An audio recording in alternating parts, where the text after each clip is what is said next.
Good afternoon, I'm Andrew Heel. And I'm Marshall Zelinger. Welcome to Politics Unplugged. We got a lot on tap for you today, including a conversation with the challenger for the 2nd Congressional District, Republican Nick Morse. But of course, a lot of our attention this past week has been on the presidential candidates. Judicial Watch releasing 296 pages of documents related to Hillary Clinton's time as Secretary of State, including 44 email exchanges regarding the Clinton Foundation. The group says these are exchanges Clinton never turned over to the State Department. And then there's Donald Trump having to have a conversation with the Secret Service after he told a crowd in North Carolina that Second Amendment supporters have the power to stop Clinton from getting elected, which many people felt was a call for violence. Well, Marshall is with DU political science professor Seth Masket to take a closer look at these issues. Marshall? Well, thanks, Ann, and thanks, Seth. Let's start with sarcasm, of all things. The news at the end of the week was Donald Trump and President Obama being the founder of ISIS.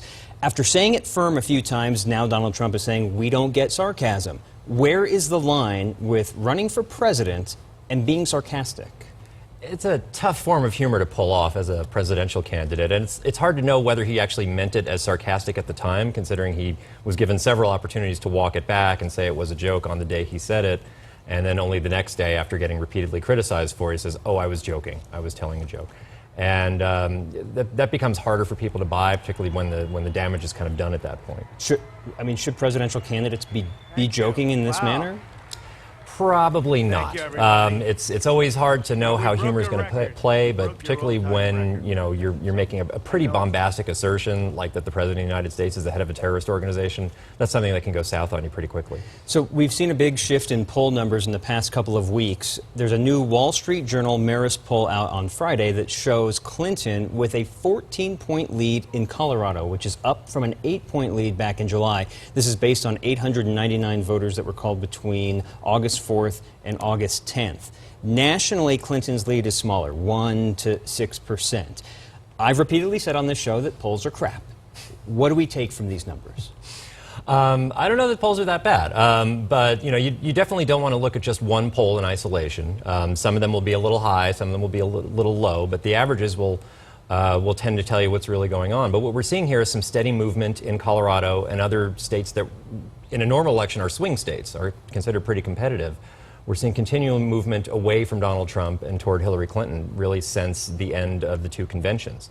And that's pretty stunning. Usually there's maybe a pretty small bounce that's pretty temporary after the conventions.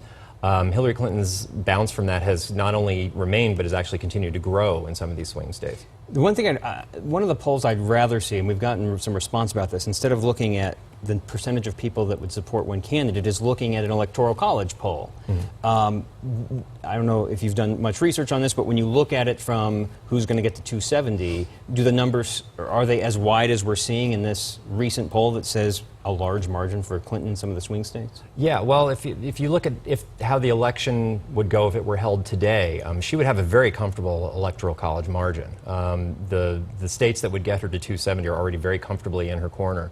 And the quote-unquote swing states, the ones that are very competitive right now, are places like Georgia, South Carolina, Arizona, states that are usually pretty comfortable Republican states. Sure.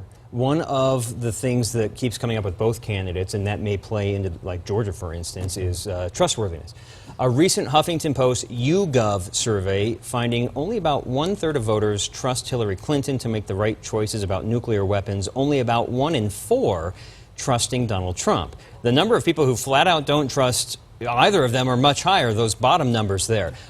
What other election have we seen where voters simply don't trust the final candidates that they get to choose from?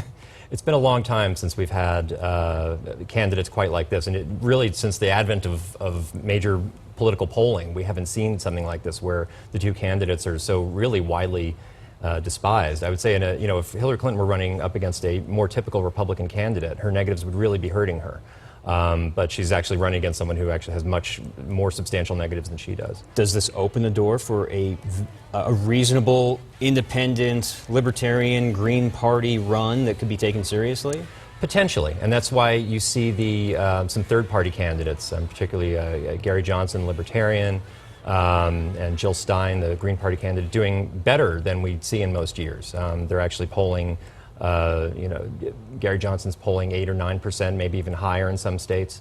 And he's pulling somewhat from Clinton due to disaffected Democrats, and I think a bit more from Trump, from disaffected Republicans. Now, is it because they don't trust either candidate, or because they just like what they hear from the third party?